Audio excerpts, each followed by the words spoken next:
तो फिर हमको महामूर्ख कहना पड़ेगा। ठीक है, ये उसकी सोच है, लेकिन मैं तो जानता हूँ ना मैं कौन हूँ।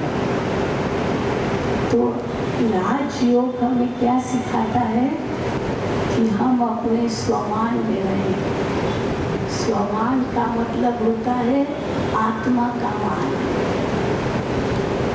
एक होता है अभिमान,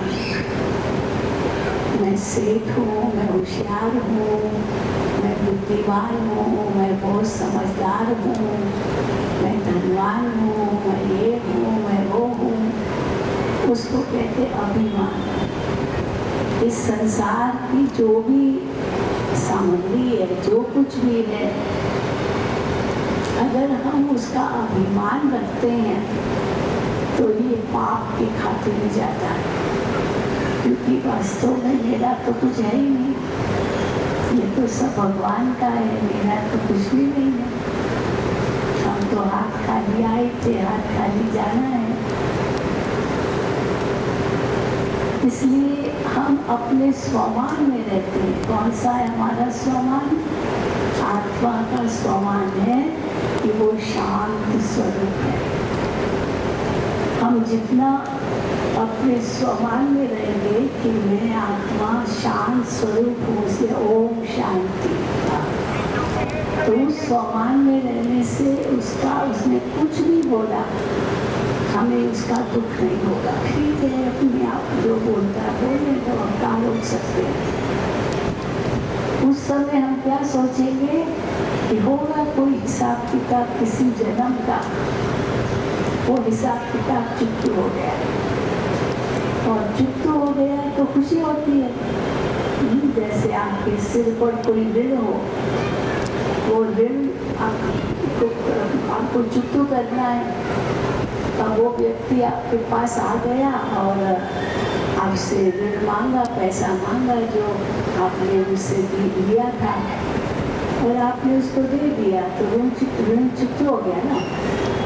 तो उसने मुझे गाली दी, तो हिसाब किताब था, आपने वो गाली दे के पूरा हो गया, तो ऋण चुप हो गया। थोड़ी खुशी होती है कि मेरा ऋण चुप हो गया, मैं मुक्त हो गया। लेकिन अगर वो बार बार करता रहता है, मान लो, तो उस समय क्या सोचो कि इसका ये पार्ट है। आप कोई नाटक देखने जाते हो तो किसका एक पार्ट होता है, लड़ना ही लड़ना होता है, उसको जहाँ जाता लड़ता ही रहता है, और आप वो नाटक देख रहे हो, तो आप क्या कहेंगे? इसका ये पार्ट है। वो भी कहेगा क्या करूँ, मेरा ये नाटक में ऐसा ही मुझे रोल मिला है, मुझे ऐसा ही अभिनय मिला है। तो हर आत्मा अपना अपना अभिनय कर रही है संसार नाटक में। तो हम उस समय उसको नाटक समझेंगे। हम बहुत बड़ा मिसाल देते हैं कि एक बार आप लोगों ने कई साल पहले एक फिल्म निकली थी, रामायण नाम से एक टीवी सीरियल निकला था, रामायण। तो रामायण में तो बहुत बड़ी कहानी है, परंतु जो उस रामायण फिल्म में एक व्यक्ति था, तो उसको रावण का अभिनय मिला। अब रावण का अभिनय तो आप देखते हो कैसा होगा, चिल्लाना, जोर से हंसना, ऐसे वो दुख देना, कितना बड़ा वो कार्य होता है। लेकिन वो व्यक्ति अपने जीवन में बहुत अच्छा आदमी था। तो जब उससे किसी ने पूछा कि तुमने रावण का किरदार बजाया, तो तुमको उसके बाद क्या अनुभव हुआ? रावण का किरदार बजाया। तो उसने कहा मेरे जीवन में तो कुछ नहीं हुआ, वो तो मेरा पार्ट था, मैंने रावण का किरदार बजाया, परंतु मेरे बच्चों के ऊपर बहुत असर हुआ, क्योंकि उसके जो बच्चे थे उनको लोग चिढ़ाते थे, चल रावण का बच्चा, चल रावण का बच्चा, रावण का बच्चा, क्योंकि उसका पिता ने रावण का रोल किया था नाटक में। रावण का तो वैसा ही रोल है। तो हम एक स्कूल में गए थे, और स्कूल में हमने लड़कियों का स्कूल था, तो लड़कियों से मैंने पूछा उस समय की बात है कि आप लोगों ने वो रामायण सीरियल देखा टीवी पर? तो बोला हाँ देखा, देख रहे हैं, देख चल रहा था। तो हमने उनसे पूछा कि आपको सबसे अच्छा जो किरदार है रोल है तो किसका लगा? तो सबने पता ही क्या जवाब दिया? उन्होंने कहा रावण। रावण का रोल बहुत अच्छा लगा। क्या रोल बजाया, क्या उसका बोलना था, क्या उसका चलना था, बड़ा ऐसे। तो हमको रावण का रोल अच्छा लगा। तो हमने कहा अच्छा, आपको रावण का किरदार बहुत अच्छा लगा, लेकिन अगर सचमुच जीवन में आपको ऐसा रावण जैसा बाप मिल जाए, पिता आपका रावण जैसा हो, सारा दिन लड़ता झगड़ता रहता हो, शराब पीता हो, मारता हो, आपका पिता ऐसा हो, तो आपको ऐसा पिता अच्छा लगेगा? तो कहा नहीं नहीं नहीं, ऐसा पिता होगा तो वो दुखी हो जाएंगे हम। तो किरदार अच्छा लगा, लेकिन जीवन में अच्छा नहीं लगा। तो क्यों अच्छा नहीं लगा? क्योंकि ऐसा व्यवहार अच्छा नहीं है। तो पिता ऐसा नहीं चाहिए। फिर कहा कि अच्छा, आपका पति ऐसा हो, शादी करो और आपका पति ऐसा आपको मिले रावण जैसा, तो आपको अच्छा लगेगा? तो कहा पति भी नहीं चाहिए ऐसा। आपका भाई अगर ऐसा हो तो अच्छा लगेगा? तो कहा भाई भी ऐसा नहीं चाहिए। तो जीवन में आपको कैसा व्यक्ति चाहिए, कैसा पिता चाहिए, कैसा भाई चाहिए, कैसा आपका वो पति चाहिए? ये भाई वो तो बहुत अच्छा चाहिए, अच्छा पति चाहिए। किसी को मारने वाला, लड़ने वाला, शराब पीने वाला वो पति नहीं चाहिए। तो जबकि जीवन में ऐसा व्यक्ति नहीं चाहिए, तो उसका जो एक्टिंग किया उसने नाटक में, वो आपको अच्छा क्यों लगा? आपको राम का किरदार अच्छा क्यों नहीं लगा?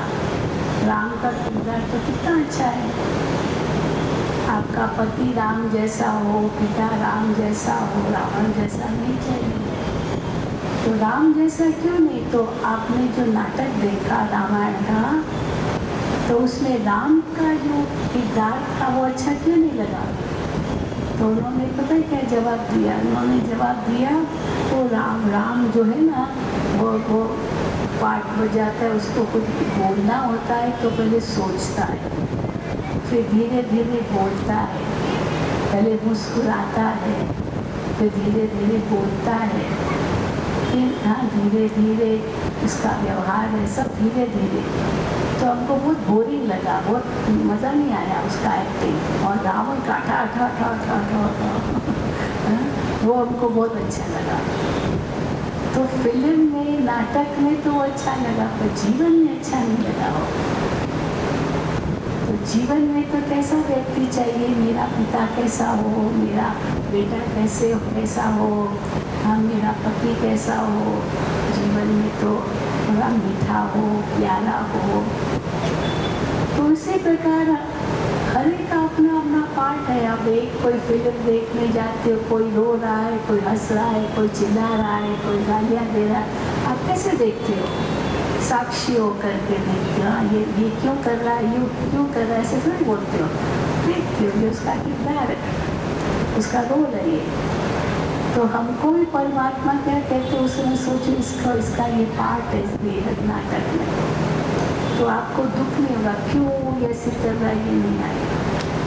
एक पहला है कि मेरा हिसाब किताब चुप हो गया, दूसरा है कि इसका रोल अभी ऐसा ही है, इसको यही करना है नाटक में, यही इसको कार्य मिला हुआ है। पर मान लो वो और भी ज़्यादा करता है, तो आप क्या करेंगे? और भी ज़्यादा करता है तो आप उस समय क्या कहेंगे, अंदर में क्या सोचेंगे कि वास्तव में बहुत दुखी है। अगर वो अंदर में खुश होता ना, अंदर में सुखी होता, तो ऐसा व्यवहार नहीं करता। ये बहुत दुखी है, इसलिए दुखी व्यक्ति को तो शांति चाहिए। व्यक्ति बड़ा कमजोर है। जो कमजोर व्यक्ति होता है ना, वो पता नहीं क्या क्या कर देता है, और जो समझदार होता है वो शांत रहेगा। तो क्या समझना चाहिए, ये व्यक्ति बड़ा कमजोर है, ये व्यक्ति बड़ा दुखी है। तो जो दुखी होता है उसको तो शांति सुख देना होता है ना, दुख थोड़ी देना होता है। कोई डॉक्टर होता है, मान लो उसके पास कोई मरीज आता है, अब वो मरीज छोटा बच्चा है, अब बच्चा बहुत कमज़ोर है, तो वो रोता रहेगा। अब उसको कमज़ोरी है तो डॉक्टर क्या कहेगा, भाई इसको इंजेक्शन देना पड़ेगा, इसको ताकत का इंजेक्शन देना पड़ेगा, ताकत के लिए। अब जैसे वो इंजेक्शन उसको देता है तो बच्चा रोता है, जोर से लात मारता रहता है। अब वो लात भी मारेगा, जोर से रोएगा भी, लेकिन डॉक्टर क्या कहेगा, वो नर्स क्या कहेगी, कोई बात नहीं बच्चे, ठीक हो जाओगे, ठीक हो जाओगे। वो चिल्ला रहा है, वो हाथ पाँव चला रहा है, मार रहा है, लेकिन नर्स को उसका दुख नहीं होता, ये क्यों ऐसे कर रहा है, मेरे से ऐसे क्यों व्यवहार करता नहीं। उसको पता ही कमज़ोर है। तो दुनिया में भी लोग, आत्मा उनकी बहुत कमज़ोर है, और वो कमज़ोर होने के कारण वो छोटी छोटी बात में गुस्सा कर रही है। ये कोई शक्ति नहीं है, गुस्सा करना कोई शक्ति नहीं है, गुस्सा करना ये बहुत बड़ी कमज़ोरी है। अब उस कमज़ोर व्यक्ति पर तो दया करनी चाहिए, तो हम नाराज़ नहीं होंगे लेकिन दया करेंगे। इसको हम कहते हैं सहन शक्ति, सहन करने की ताकत चाहिए। अगर एक कान से वो उसकी कोई ऐसी बात सुनी, दूसरे कान से निकाल दो, और अंदर कान में गया, दूसरे कान से निकल गया, उसको अपने अंदर नहीं समाओ।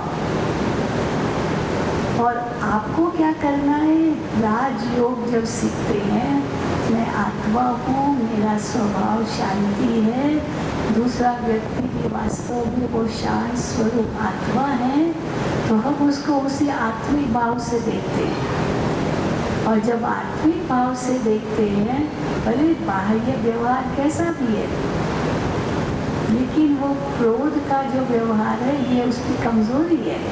वो भूल गया है कि वो आत्मा है, वो शांत स्वरूप है। पर मैं तो जानती हूँ, मैं तो समझती हूँ कि मैं आत्मा हूँ, मैं शांत स्वरूप हूँ। तो राजयोग के अनुसार हम क्या करेंगे, उस बात को सहन करेंगे, सामने जवाब दे देंगे, क्योंकि हम आत्मा अपने स्वमान में, मैं तो शांत स्वरूप हूँ, मुझे ऐसा कोई काम नहीं करना है जो अशांति फैलाए, मुझे वही देना है जो मेरे पास है।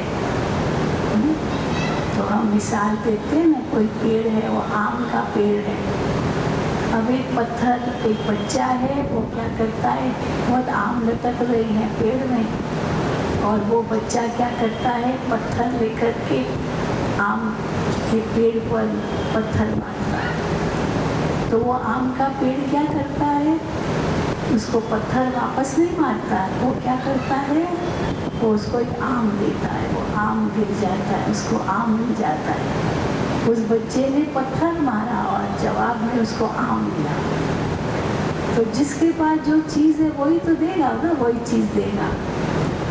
इसी प्रकार हम आत्मा है, मेरा स्वभाव शांति है, तो कोई कितना भी अशांति फैलाए, मैं अशांति नहीं फैलाऊं, क्योंकि मेरा स्वभाव है शांति। तो जिसका जो स्वभाव होता है वो उसी स्वभाव में रहता है। जैसे पहले दिन हमने आपको बताया था, जैसे पानी का जल, पानी का जो स्वभाव है वो शीतलता है, ठंडक है। अब उस पानी को आप कितना भी गर्म करोगे तो गर्म हो जाएगा, लेकिन फिर आग हटा दो तो धीरे धीरे क्या होगा, वो पानी वापस अपनी शीतलता में आ जाएगा, वो फिर ठंडा हो जाएगा। ऐसे नहीं गर्म किया तो गर्म ही रहेगा, धीरे धीरे ठंडा हो जाएगा, क्योंकि पानी का स्वभाव ठंडक है, शीतलता है। तो मेरा जो स्वभाव है वो मुझे देना है, दिखाना है। और जैसे हमने राजयोग सीखा, हमने पहचाना मैं आत्मा हूँ, मैं शांत स्वरूप हूँ, शांति धाम का वासी हूँ, तो मैं अपने शीतल स्वभाव में आऊँगी। वो भले कितना भी गुस्सा करे, मैं उसको आत्मा रूप में शांत स्वरूप में देखूँगी। अब ये बहुत बड़ा गुण है। तो कई समझते हैं सहन करना तो कायरता है, हम क्यों सहन करें? किसने 2 गाली दी, किसने थप्पड़ मारी, मैं 10 थप्पड़ मारूं उसको, क्यों उसने मुझे 2 थप्पड़ मारे? लेकिन अगर 10 थप्पड़ मार ली, ये हमारी कोई ताकत नहीं है, ये हमारी कमजोरी है। 2 गाली दी ये और हम उसको नहीं कोई कुछ कहे, हमारी कमजोरी नहीं, हमारी ताकत है वो। इसको कहते हैं सहन शक्ति, ये कमजोरी नहीं है। और दुनिया में आज उल्टा सोचते हैं। क्या सोचते हैं? हाँ, इसने मुझे 2 गाली दी तो मैं 4 दूंगा। क्या समझता है अपने आप को? मैं भी कम हो क्या? तो वो अभिमान दिखाता, मैं भी अभिमान दिखाती हूँ। अब दोनों अभिमान दिखाएंगे तो क्या होगा? जैसे जंगल होता है ना, जंगल में सूखे पेड़ होते हैं, सूखा, वो ये बांस की लकड़ियाँ होती है, सूखी होती है, क्योंकि बारिश नहीं पड़ती है तो वो सूख जाती है बांस की लकड़ियाँ। अब वो बांस की लकड़ियाँ जो सूखी हुई है जंगल में, वो हवा बहुत लगती है तो आपस में टकराती है, और जैसे ये बांस की लकड़ियाँ आपस में टकराती है तो आग निकलती है, और जब आग निकलती है तो जंगल के जंगल जल जाते हैं, क्योंकि सूखे हैं। अब हरे भरे वो बांस के पेड़ होंगे तो वो अगर टकराएंगे भी तो भी आग थोड़ी निकलेगी, और सूखे हैं तो टकराएंगे तो आग लगेगी। तो अंदर में अगर हम खाली हैं, खोखले हैं, ताकत नहीं है, तो गुस्सा आएगा। ये अंदर की कमजोरी है, और मनुष्य इसको कमजोरी नहीं समझता। वो समझता है देखो इसको मैं कितनी गालियाँ थी पड़ी है तो चुप है, इसने कुछ भी नहीं किया। कहा हाँ, तुम भी क्यों नहीं कहते हो, तुम भी बोलो ना उनको। लेकिन तो कई कहते आखिर हम कब तक सहन करें, कब तक सहन करें? अगर सहन करना है तो आखिर तो हमको कमजोर ही कहेंगे, लोग क्यों इतना सहन किया। फिर कई क्या करते हैं, सामने जवाब नहीं देते हैं, लेकिन दूसरों को जाकर के कहते इसने मेरे साथ बहुत बुरा व्यवहार किया, इसने मेरे साथ मुझे ऐसे कहा, ये हुआ। दूसरों को उसका दोष बताते हैं, उसकी ग्लानि करते हैं। अब जब दूसरे को ग्लानि की, अब वो व्यक्ति ने उसको कहा कि आपके बारे में ये ऐसी बातें कर रहा था, तो जिस व्यक्ति ने अपनी बात सुनी उसको और गुस्सा आ गया। अच्छा, इसने मेरे बारे में मेरी ग्लानि की है, अब मैं और दिखाता हूँ, और दिखाता हूँ। तो फिर और गुस्सा करेगा वो, अब और गुस्सा करेगा तो और बात बढ़ गई। तो पहले तो हमें सहन करना है, फिर क्या करना है, समाना है। तो राजयोग से अंदर समाने की शक्ति आती है। चलो किसने कहा, उसका पाठ देखा, पूरा हुआ, फिर उसका सोच नहीं चलना चाहिए, उसको समा देना, किसी और को बताने की भी जरूरत नहीं है। इसको कहते बड़ा दिल रखना। जो बड़े दिल वाला होता है ना, वो छोटी छोटी बातों में फंसता नहीं है, छोटी छोटी बातों में दुखी नहीं होता है। उसका हृदय सागर की जैसा होता है। सागर होता है ना, उसमें कितना जल है, और सागर में सब नदियाँ पड़ती है, सागर में सारा कचरा भी पड़ता है, बहुत कुछ अंदर पड़ता है सागर में। लेकिन सागर इतना विशाल होता है कि उसमें कुछ भी पड़ जाए, पर सागर का स्तर कभी गंदा नहीं होता है। अब नदी में आपको डालेंगे, तालाब में कुछ डालेंगे, कुएं में कुछ कचरा डालेंगे तो वो दिखाई देगा, पर सागर में डाल दिया तो सागर की क्या विशेषता है। अगर कोई हल्की चीज़ होगी ना, हल्की चीज़ है, कागज़ वागज़ कुछ फेंका, तो सागर की लहरें उस कागज़ को किनारे फेंक देगी, अपने अंदर नहीं लेती, किनारे पर वो लहरें आ करके उसको फेंक देगी किनारे पर। किनारा बड़ा गंदा होगा क्योंकि सागर की चीज़ें सब किनारे पर आ गई, हल्की चीज़ें, और जो भारी चीज़ होगी ना वो अंदर चली जाएगी। और सागर का स्तर कभी गंदा नहीं होता है। तो जब हम राजयोग का अभ्यास करते हैं और चाहे सामने कैसी भी बातें आई, अगर कोई बेकार बात है तो एक कान से सुना, दूसरे कान से निकल गया, उसको अंदर नहीं लेते हैं। अंदर कौन लेता है? जो कमज़ोर होता है। हाँ, जैसे कोई बीमारी आ गई, अब कोई कमज़ोर होगा, फट से उसको बीमारी लग जाएगी, लेकिन जो अंदर से मजबूत है वो चाहे कैसी भी बीमारी होगी आप उसको असर नहीं करेगी, वो शक्तिशाली। तो राजयोग के द्वारा हम वो शक्ति का अनुभव करते हैं। तो सहन करने की भी ताकत आती है और फिर संभालने की भी ताकत आती है। उसको संभाल लेते हैं। बेकार है तो फेंक देना, जो कुछ भी मेरे लिए कहा ये मेरा शुभ चिंतक है, ये मुझे बदलने के लिए कह रहा है तो मुझे बदलना चाहिए। ये नहीं कि इसने क्यों कहा मुझे ऐसे, क्या मैंने किया, मेरी ये कमजोरी है, मुझे बदलना है, ये अपने अंदर में भागना चाहिए। इसको हम हमारी ब्रह्मा कुमारियों में हम क्या कहते हैं? स्व परिवर्तन से विश्व परिवर्तन। अगर मुझे दूसरे को बदलना है तो हमको पहले खुद को बदलना होगा। अगर उसका व्यवहार कुछ ठीक नहीं है तो मैं अपने आप को देखूं, मेरा व्यवहार कैसा है, वो क्यों ऐसा व्यवहार करता है, मेरे कारण, मैं ऐसा हूँ इसीलिए वो मेरे साथ करता है, तो मुझे बदलना है। हम दूसरे किसी को बदल नहीं सकते। हम सोचेंगे ये बदलेगा, ये बदले, वो नहीं बदलेगा। वो भी तब बदलेगा जब उसको आएगा ख्याल कि मुझे बदलना है। हम नहीं उनको किसी को बदल सकते।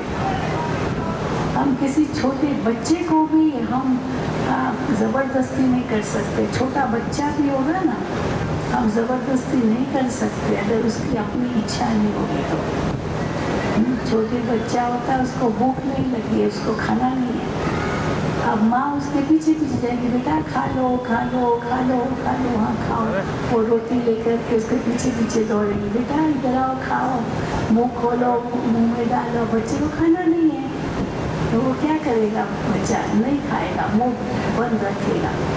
और अगर माँ ज़बरदस्ती भी उसके मुँह में डाले ना, उसको खाना नहीं है तो क्या करेगा? ज़बरदस्ती उसके मुंह में डाल भी दिया, पर अंदर डालना वो तो बच्चे का ही काम है ना, वो माँ तो नहीं करेगी, तो बच्चे को ही खाना है। तो वो मुंह में चला भी गया तो भी थू करके पी लेगा, उसको खाना नहीं है। तो एक माँ भी अपने बच्चे को ज़बरदस्ती नहीं कर सकती है, ठीक है बेटा छोड़ो, नहीं खाना है। तो हर एक बच्चे को भी नहीं बदल सकती तो बड़ों की तो बात ही क्या है। तो इसीलिए क्या ज़रूरी है? क्या ज़रूरी है कि पहले खुद को बदलना, बस पीछे पीछे नहीं पड़ना है। हर एक आत्मा का अपना अपना पार्ट है, तो फिर सहन भी करना है, फिर समाना भी है, सबको बताना नहीं है। हाँ, कई बार होता है ना, सास बहू का झगड़ा चलता है, घर में सास और बहू का झगड़ा चलता है। अब सास ने कुछ कह दिया बहू को, अब बेचारी बहू तो सहन करेगी, एकदम से तो सास को कुछ कहेगी नहीं, सास तो कह देगी कुछ भी, पर बहू उसको सहन करती है। तो चलो सास को तो सामने नहीं जवाब दिया, लेकिन पड़ोसी को जाकर के कह दिया, तुम्हारी मेरी जो सास है ना ऐसी है, ऐसी ऐसी है। अब वो पड़ोसी को तो मिर्च मसाला चाहिए। पड़ोसी का झगड़ा हो घर में तो अच्छा लगता है, उनके घर में झगड़ा हो, तो वो पड़ोसन को बता दिया बहू ने मेरी सास ऐसी है। अब वो पड़ोसन क्या करेगी? वो पड़ोसन फिर मेरी सास को आकर के कहे, देखो तुम्हारी बहू ऐसी है, तुम्हारे लिए ये कहती थी, और उसने तो थोड़ी बात करूँगी, वो पड़ोसन को 10 गुना बढ़ा करके कह देगी, अब फिर झगड़ा चालू हो जाएगा। हाँ, तुमने मेरे लिए ऐसे कहा। इसलिए समझदारी क्या होती है कि तो घर की बात है ना, हम दूसरों को क्यों बताते घर की बात। अगर मेरा ही बच्चा होगा और वो बच्चा अगर लायक इतना नहीं है तो मैं दूसरों को थोड़ी जाके बताऊंगी मेरा बेटा ऐसा है, मेरा बेटा ऐसा है। अगर मैं दूसरों को मेरे बेटे की ही ग्लानि करती हूँ तो नाम बदनाम तो मेरा होगा। आखिर है तो तुम्हारा ही बेटा है ना, उसको कंट्रोल में क्यों नहीं रखा है? कसूर किसका है? माँ बाप का, कि बच्चे को कंट्रोल में नहीं रखा। तो माँ बाप सहन कर लेते, संभाल लेते, किसी को बताते नहीं, क्योंकि आखिर माँ बाप है। तो परमात्मा भी हमें क्या कहते हैं, ये जो ऐसी परिस्थितियाँ आती है उसमें सहन भी करना है और संभालना भी है। लेकिन अब ये तीसरी भी बात है, कई बार हम बहुत सहन करते हैं, बहुत संभालते हैं, लेकिन फिर हम इसमें भी कहते हैं वो परिस्थिति क्या है उसको भी परखना है। परिस्थिति को परखना पड़ता है। पहले ज़माने में, आजकल भी होता होगा, गांव-गांव में पता नहीं होता है या नहीं होता है कि बहू दहेज अगर कम लाती है तो ससुराल वाले बहुत परेशान करते हैं बहू को कि तुम दहेज कम लाई। अब इतना परेशान करते हैं और बार बार कहेंगे जाओ माँ बाप से ये ले आओ, माँ बाप से ये ले आओ। अब वो कहाँ तक माँ बाप से जाएगी लेने के लिए? तो वो सहन करती है सास का, ससुर का, देवर का, जेठ का, ननद का, सबका, पति का भी सहन करती है, फिर संभालती है, किसी को कहती नहीं है। और फिर अंत में नतीजा क्या होता है उसका? हाँ, अगर कुछ ऐसा और झगड़ा हो गया तो उस बहू को जला देते, उसको जला देते, दहन कर देते। अब वो मर जाती है तो अब कोई गवाह नहीं है। उनके सास ससुर क्या कहेंगे, इसने तो आत्महत्या की, और वास्तव में आत्महत्या नहीं की, उन्होंने जला दिया इसको। तो जला दिया तो पर इसने किसी को भी नहीं कहा तो फिर कुछ भी नहीं होगा, वो सास ससुर को कुछ नहीं होगा। परंतु अगर थोड़ा सा भी कुछ हिंट मिली किसी को तो एक गवाह मिल जाएगा। तो इसीलिए वो परिस्थिति कैसी है वो देखना होता है कि इसका नतीजा क्या निकलेगा। नतीजा क्या निकलेगा वो आदि मध्य अंत सोच करके, वो परिस्थिति को परख करके फिर निर्णय लेना होता है कि अभी हम क्या करें। हमको माँ बाप को बताना चाहिए या हमारा या तो रिपोर्ट करनी चाहिए, पुलिस में रिपोर्ट करनी चाहिए, कुछ भी ऐसी बात आती है। पर कानून को अपने हाथ में नहीं लेना है कि उसने मुझे कुछ कहा कि मैं भी उसको मार डालूं। कानून है तो कानून के मुताबिक चलो, परिस्थिति को परखो। अब इसमें जो परिस्थितियाँ आती है वो भी हम देखें। इसने 2 गाली दी, ये भी परिस्थिति है, लेकिन मेरा फर्ज क्या है, मैं 4 गाली नहीं दूँ।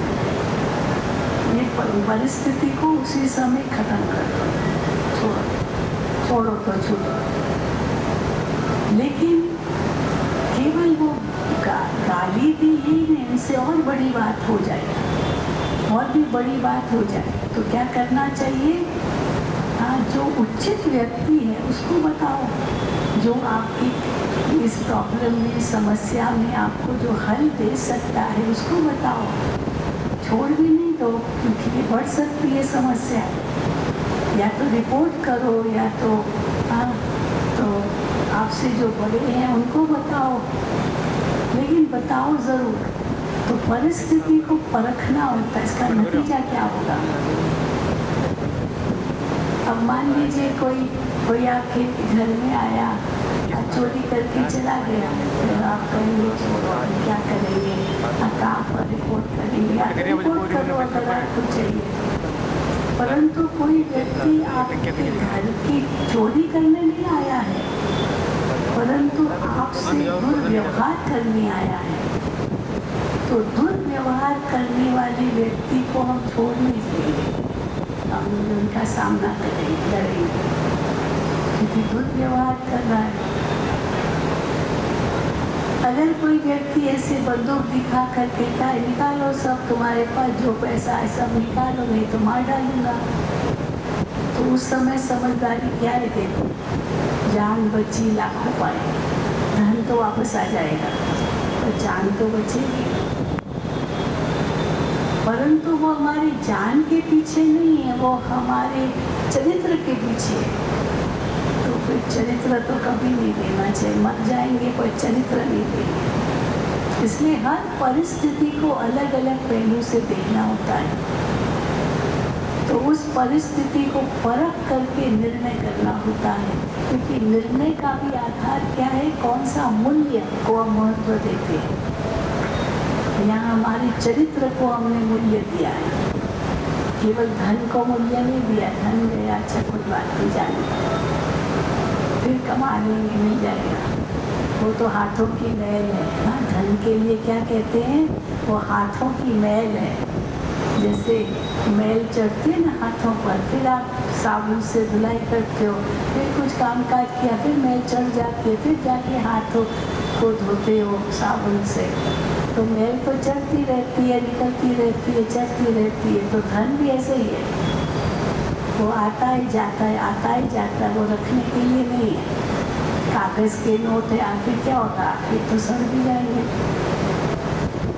सोना चांदी थोड़ी है, सोना चांदी तो रख सकते हैं, पर जो धन है वो कागज के नोट है, अगर बाढ़ आ गई, वो बह गई, पानी खत्म हो गई, आग लग गई, जल गई। तो इसीलिए ये तो हाथों की मैल है। अगर ये गया कोई बड़ी बात नहीं है, तो इसको क्या कहते हैं, धन गया कुछ नहीं गया। लेकिन इनसे अगर ऊपर स्वास्थ्य गया, अगर स्वास्थ्य पर कुछ चोट आती है, तो अवश्य वो स्वास्थ्य वापस इतना जल्दी नहीं आता है। तो वो ध्यान रखना होता है, अपना स्वास्थ्य हमारा खराब नहीं होना चाहिए, क्योंकि स्वास्थ्य अगर एक बार बिगड़ा ना, कहते हैं वो स्वास्थ्य जो आता है, वो जो बीमारी आती है, वो घोड़े पर चढ़ के आती है, तुरंत पता चल जाए मुझे बुखार हो गया, कल रात तक तो ठीक थी, सवेरे उठी बुखार क्यों आ गया, आगे अचानक आ गया बुखार। और तो बुखार आया तो अचानक, और कम से कम 3 दिन तो लगेगा बुखार जाने। सर्दी जुकाम हो गया, 3 दिन लगेगा, कितनी दवाई ले लो। तो आया तो 1 मिनट में, अब जाएगा कम से कम 3 दिन तो लगेंगे। तो अगर स्वास्थ्य गया तो ख्याल आना चाहिए, अपने ऊपर ध्यान देना चाहिए, छोड़ नहीं देना है। तो कुछ गया, और चरित्र गया तो मानो सब कुछ गया, क्योंकि चरित्र पर दाग लगा, माना आत्मा पर दाग लगा। वो स्वास्थ्य गया, चलो कुछ छोटा मोटा ऑपरेशन करना पड़ा, कुछ चिकित्सा करनी पड़ी, हट जाने, वो चली जाएगी बीमारी। परंतु आत्मा पर दाग लग गया तो फिर वो तो इस जन्म में तो दाग जाएगा नहीं, लेकिन आत्मा जहाँ भी जाएगी ना, जिस भी शरीर में प्रवेश करेगी, वो दाग तो उसके साथ जाएगा। तो हम लोग उसमें बताते, चरित्र गया तो सब कुछ गया, एक जन्म के लिए नहीं गया, पर जन्म जन्म के लिए गया, क्योंकि वो आत्मा के साथ जाता है। वो स्वास्थ्य तो शरीर की चीज़ है, तो शरीर का स्वास्थ्य बिगड़ा, ध्यान पूरा रखना है, पर आत्मा की शक्ति कमजोर ना हो, इस पर बहुत ज़्यादा ध्यान रखना है। आत्मा पर कोई दाग न लगे, क्योंकि वो अमिट हो जाएगा। तो इसलिए परख करके फिर निर्णय करना है। निर्णय में भी क्या निर्णय करना है? मूल्यों को महत्व देना है, आत्मा की शक्ति को कम नहीं करना है। कोई भी परिस्थिति आए, अपनी अंतर की स्थिति अचल अडोल बनाए। क्यों, क्या, कौन, कहाँ, कैसे, ये जरूरत नहीं है पूछने की। स्थिति में हलचल नहीं होना चाहिए। और अगर आंतरिक अचल स्थिति है तो वो परिस्थिति जो एक बार आई वो चली जाएगी, वापस नहीं आएगी। पर हम लोग क्या करते हैं, उस परिस्थिति को पकड़ के रखते। ये क्यों किया इसने, इसको ऐसे नहीं करना चाहिए था, इसने ऐसे किया तो ये हो जाएगा, वो हो जाएगा, हाँ क्या होगा, बस सोचते रहते। वो बात तो चली गई, उसी रूप में फिर नहीं आएगी। लेकिन हम अपना समय, श्वास, संकल्प, शक्ति सब व्यर्थ गंवाते रहते हैं। तो फिर निर्णय करना होता है। अब कैसे निर्णय करेंगे? निर्णय करने के लिए क्या करना होगा? तो निर्णय शक्ति, ये आत्मा की शक्ति, ये बुद्धि की शक्ति है। तो बुद्धि में क्या समझना है? तो निर्णय के लिए हम लोग एक तराजू बताते हैं। तराजू होती है ना, तो तराजू में 3 चीजें होती है। एक होता है पलड़े, उसके 2 पलड़े होते हैं, और एक तरफ पलड़ों में वजन रखते हैं, और दूसरी तरफ जो चीज जिसको वजन करना है वो डालते हैं। और दूसरा होता है एक डंडी होती है, सीधी डंडी होती है। और तीसरा होता है एक सुई होती है जो ऊपर की तरफ जाती है। तो कौन से ऐसे मूल्य हैं? सहन करने की शक्ति, ये बहुत बड़ा मूल्य है। उस परिस्थिति को अंदर में समाने की शक्ति, ये भी बड़ा मूल्य है। अंतर्मुखी बनना, ये बहुत बड़ा मूल्य है। कहा जाता अंतर्मुखी सदा सुखी। जो बहुत ज़्यादा बोलता है ना कोई व्यक्ति, वो क्या क्या बोलता रहता है, उसका कोई मूल्य नहीं होता है। लोग क्या कहेंगे, तो बोलता ही रहता है, छोड़ो उसको, इसको रोक नहीं सकते, बोलता ही रहता है। परंतु जो व्यक्ति समझदार होता है, उसको पता है मुझे क्या बोलना है, कब बोलना है, कब नहीं बोलना है, तो उनके शब्दों का भी मूल्य होगा। लोग कहेंगे ठहरो ये क्या बोल रहा है, सुनो। तो जो बहुत बोलता रहता है ना, उसको कोई नहीं सुनता, फिर तो जानिए, छोड़ो उसको, तो बोलता ही रहता है। इसीलिए अंतर्मुखी सदा सुखी। 10 शब्द के बजाय अगर हम 2 शब्दों में काम निकाल सकते हैं, तो फिर और 8 शब्द बोलने की जरूरत नहीं है। 2 शब्द में काम पूरा करें। परंतु 10 के बजाय हम 20 शब्द बोल देंगे तो हमारे शब्दों का भी मूल्य खत्म हो जाएगा। लोग कहेंगे बस करो। कोई संत महात्मा कोई भाषण करते हैं, हाँ, तो क्या कहते हैं, लोग कहते हैं सुनो स्वामी जी क्या कह रहे हैं। तो उनके शब्दों का मोल होता है, मूल्य होता है।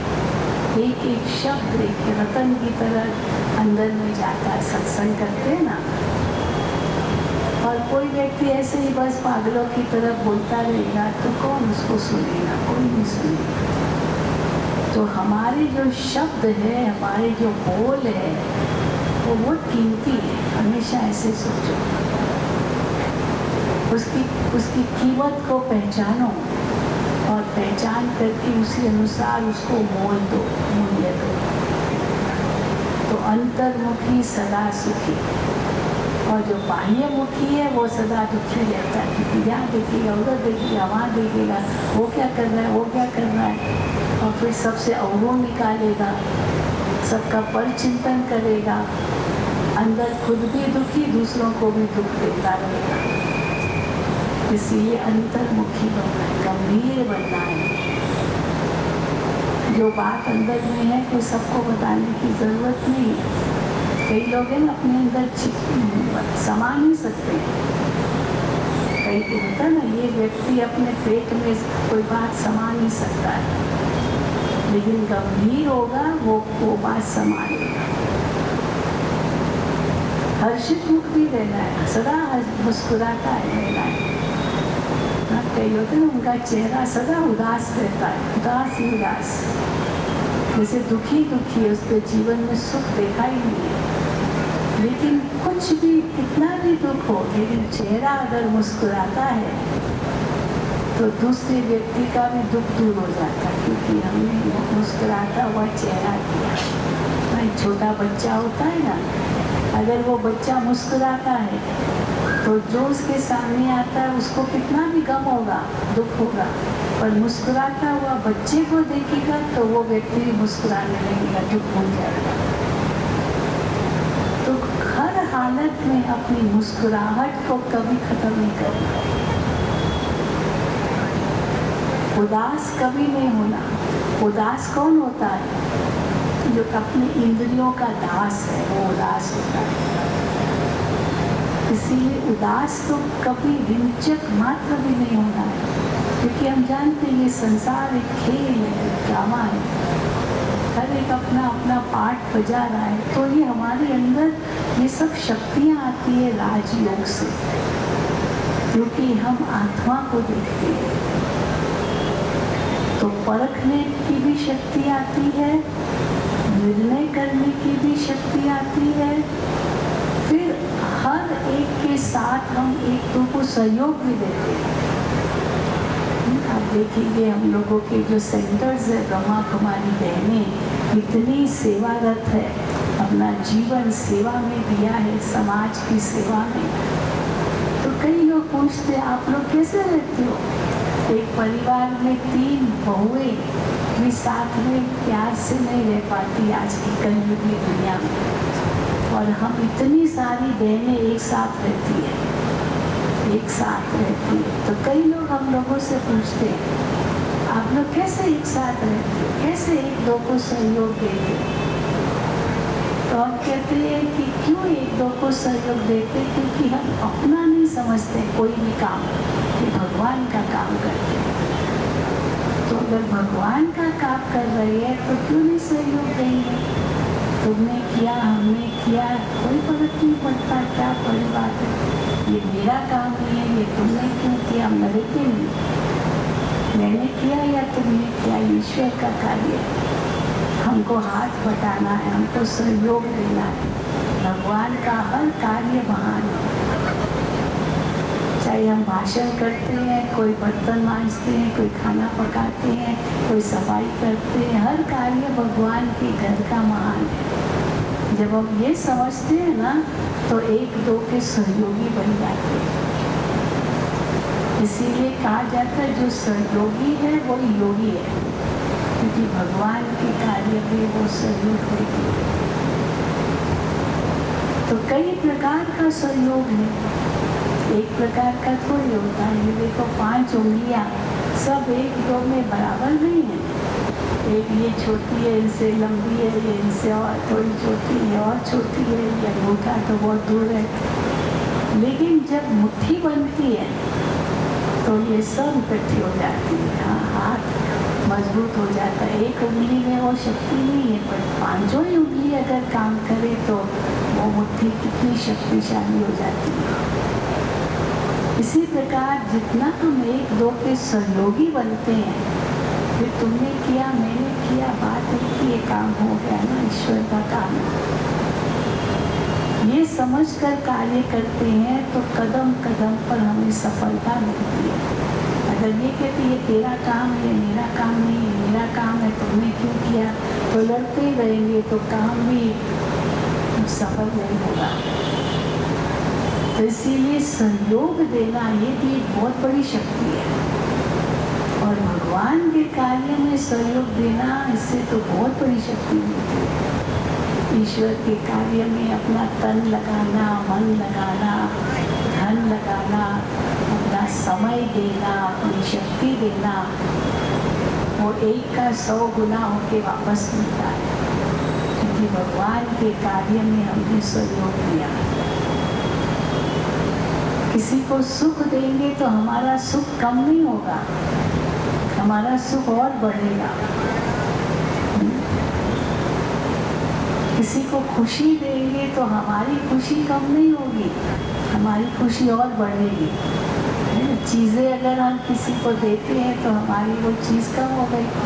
अगर मेरे पास 10 रुपया है और कोई मुझसे 5 रुपया मांगता है तो मैं 5 रुपया उसको दूंगी, तो चलो 5 रुपया मिला तो मेरा भी तो 5 रुपया ही रहेगा, 10 रुपया तो नहीं रहेगा, 20 रुपया तो नहीं बन जाएगा।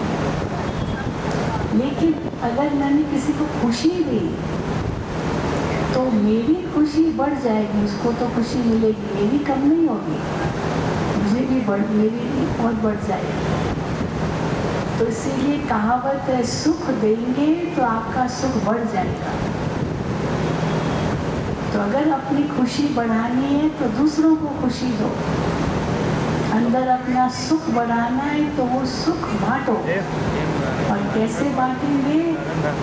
सबकी दुआएं लेकर के, सबको सहयोग देकर के, अंदर सबका दुख दूर करके। तो यही हम बताते हैं। फिर और आगे देखेंगे, हाँ और क्या, कितनी शक्तियाँ हैं। हम भगवान से शक्ति मांगते, इतनी शक्ति तू देना दाता, मन का विश्वास कमजोर होना। इतनी हमें शक्ति दो जो हमारे मन का विश्वास कमजोर नहीं होना चाहिए। कमजोर कब होता है? पता नहीं होगा, पता नहीं खाली करते रहते हैं। लेकिन पता नहीं ऐसे नहीं कहना है, शक्ति हम परमात्मा से लेते हैं। अगर कोई समस्या आ जाए, शिव परमात्मा को याद करो, उनको अपना सच्चा साथी बनाओ। भगवान हमारा साथी है, हम उस ईश्वर के साथ चल रहे हैं। उनका हाथ हमारे सिर पर है, क्योंकि उनके हम आज्ञा पर चलते हैं। जो हमें आज्ञा परमात्मा से मिलती है, उसी आज्ञा अनुसार हम चलते हैं। अब जब ये हमारी धारणा होती है ना, तो परमात्मा से शक्ति अपने आप मिलती है। तो हम लोग तो यही अनुभव करते हैं। और फिर आगे कौन सी शक्ति हमें चाहिए? हम कहते हैं समेटने की शक्ति। समेटने की शक्ति माना, जब कहीं किसी जगह जाना होता है तो हम क्या ले जाते हैं? हमें वही चीज़ें ले जानी होती है जो हमारे काम की होगी यात्रा में। सारा घर बार तो नहीं ले जाएंगे, अच्छा रहेंगे, थोड़ी चीज़ें ले जाएंगे, केवल काम की चीज़ें लेंगे। अभी भगवान हमें क्या कहते हैं? अभी घर जाना है। ये संसार का नाटक अभी पूरा हो रहा है। संसार भी एक नाटक है, वो पूरा हो रहा है। हम आत्माएं परम धाम से आई है, परम धाम में वापस जाना है। तो वापस जाना है तो कैसे जाएंगे? वैसे भी कहते जब यात्रा करते तो हल्के हो, बहुत भारी वो सामान लेकर के नहीं चलो, हल्के होकर के चलो। जितना हल्के होंगे ना उतने सुखी होंगे। बहुत ज़्यादा सामान होगा तो बड़ा मुश्किल होगा। तो बोझ कम करो,